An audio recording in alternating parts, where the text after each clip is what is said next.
Time lapse at the 60th running of the Chevrolet Performance U.S. Nationals. You want to see the NHRA Mellow Yellow drag racing legends like the Snake and the Mongoose, Tom McEwen, Don Perdome signing? You got to come back to the Hot Rod Junction. This is the place where all the legends hang out with some of the great hardware, the cars they drove back in the day. And this is the place you can always run into Big Daddy Don Garlits. When I went to Indy, I was 30 years old, and to the 20-year-olds, that's old. And so I went there. I had my two little toddler girls with me, and they were saying, well, there's Daddy Garlits here trying to compete with us. He's really gotten old, you know.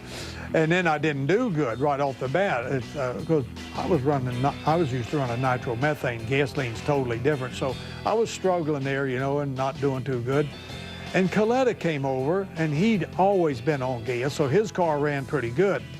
And he says to me, Don, would you drive my car down once? I want to listen to it run. He said, it's doing something funny, and I can't tell what it is driving it, but if I could hear it run, I would be fine. In those days, that was fine. There was no driver's license or nothing. You just drove whatever you wanted to. So I hopped in Coletta's car. Car's right in there, the very car. Drove it down through there, went 180.36, which was a new world record. Ivo had the record with the twin Buick, which is also in there at 180 even, and I went 180.36. And Bernie Partridge, the NHRA announcer, says, well, we're going to have to call him Big Daddy, because they've been referring to me as just, here comes Daddy Garlits up to the line again.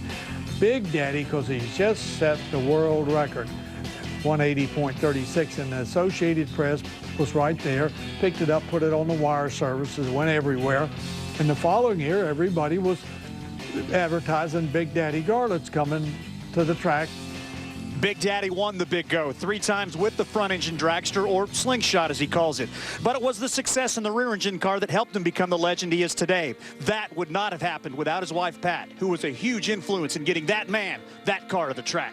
The slingshot was so easy to drive, we put the steering right off of the slingshot right onto the rear engine car.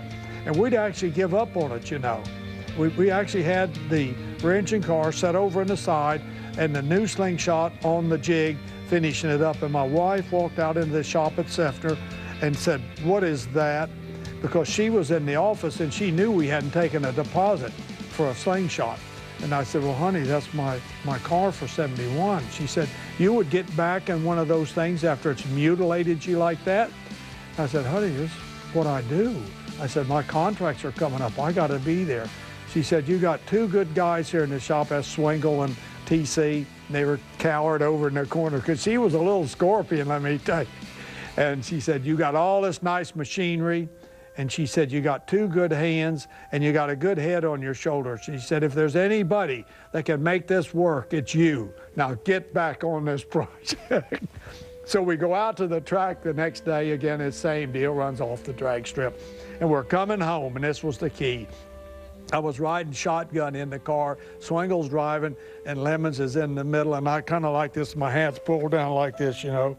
And I say, if I didn't know better, I think the steering was too fast, but it can't be it because we've got that steering on the car just exactly the way it came off the slingshot.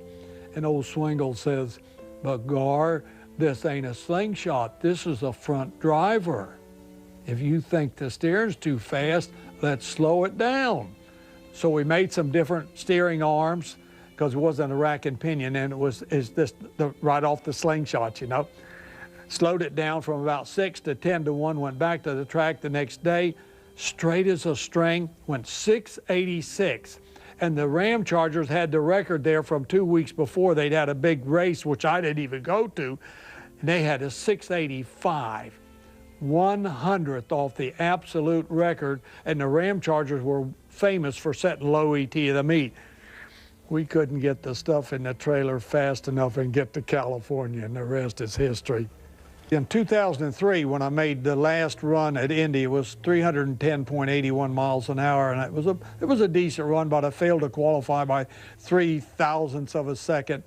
And my wife came down to the end, and she said, old man, did you enjoy that run? I said, I sure did, honey. Too bad we didn't qualify.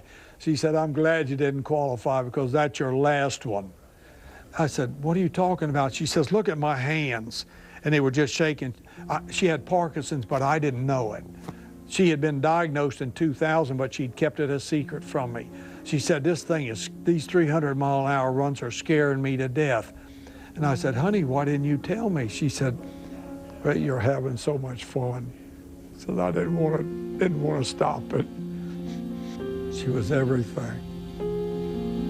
She supported everything I did. And she's the one that put me back on that rear engine project.